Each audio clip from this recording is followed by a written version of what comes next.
Oke, selamat datang di hari ke-9.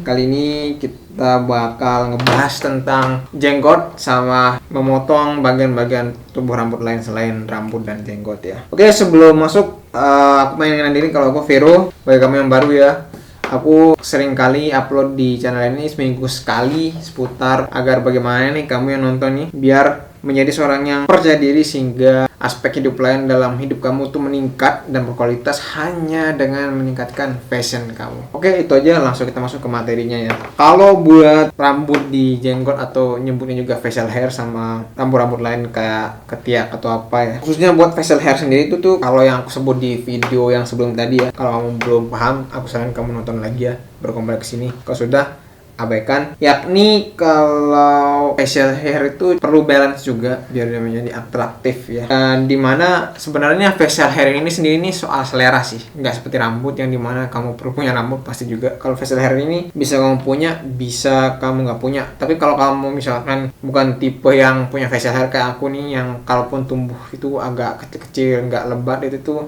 saran sih nggak usah ya. Cuman kalau mau ditemuin pun pakai minoxidil. Itu channelnya Bang Gamal, kamu ya cari aja Gamal, itu bahas tentang itu ada dia. Kalau keuntungannya kamu punya jenggot itu tuh adalah itu bisa kayak ngedefine misalnya. Kalau aku sih nyebutnya define jawline atau gampangannya itu meningkatkan aspek dagumu. Kalau yang hair itu kan tentang rambut bagian atas ya. Nah, kalau yang facial hair ini tentang meningkatkan kemenarikan di aspek wajah tapi yang agak bagian bawah gitu. Itulah gampangannya kalau define jawline maksudnya. Kalau kamu pengen punya facial hair yang simple tapi tetap menarik, itu kamu bisa mainin yang tipis gitu. Itu tetap menarik loh itu. Yang tipis jangan salah. Dan kalau misalkan tempat kerja kamu itu adalah tempat kerja yang agak sedikit formal dan sedikit agak melihat seperti jenggot, itu bukan hal yang etis di sana, ya mending dicukur tipis saja. Dan saran gak usah pakai model facial hair yang kumis doang tanpa jenggot, itu sedikit agak berkonotasi negatif di zaman sekarang.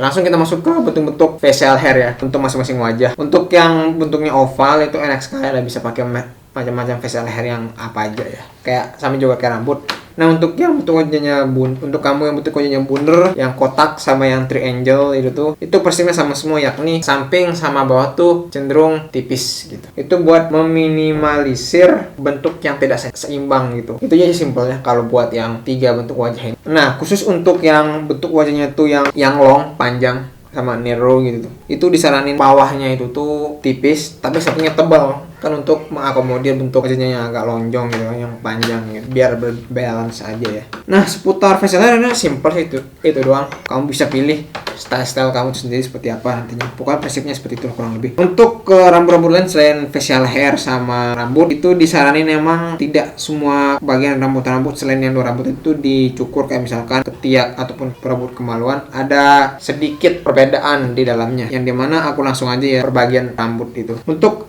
rambut yang tumbuh di antara dua alis itu sebaiknya dicukur sampai habis ya.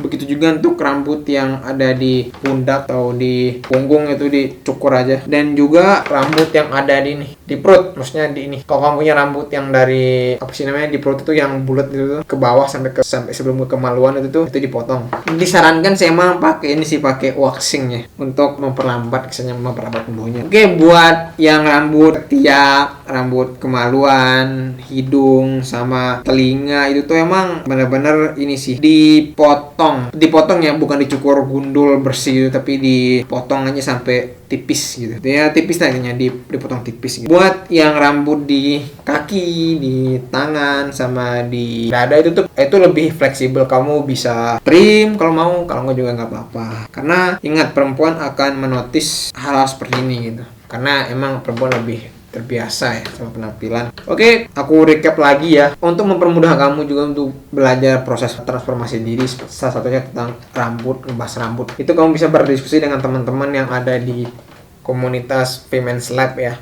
Itu aku taruh linknya di bawah. Disarankan kamu aksesnya lewat aplikasi Tribelio, dan cara nginstalnya sudah di bawah. Kalau enggak ya kamu bisa akses lewat web aja. Dan juga kalau kamu pengen ngerti video seputar ini, memang yang lain daripada ini, aku saran sekali kamu nonton ya. Makanya kamu perlu subscribe sama tekan tombol lonceng di bawah ya. Oke, lanjut. Aku mau recap, yakni kalau facial hair itu sama seperti rambut, yakni dia lebih balance ya. Agak sedikit berbeda di mana kalau facial hair untuk rambut tadi itu kan semuanya tuh untuk masing-masing wajah itu agak berbeda. Kalau facial hair ini hampir sama semua kecuali yang long hair untuk yang berwajah panjang sama runcing itu lebih tipis di bawah tapi tebal di samping. Untuk bagian-bagian rambut selain rambut, ini rambut kepala sama jenggot itu aku tadi udah sebutin, ada yang kamu cukur semuanya sampai habis, ada yang dipotong pendek aja, ataupun ada yang opsi. Dan juga kalau kamu udah paham, kamu bisa lanjut ke video selanjutnya yang di sini ya. Oke, sampai jumpa di hari kedepannya.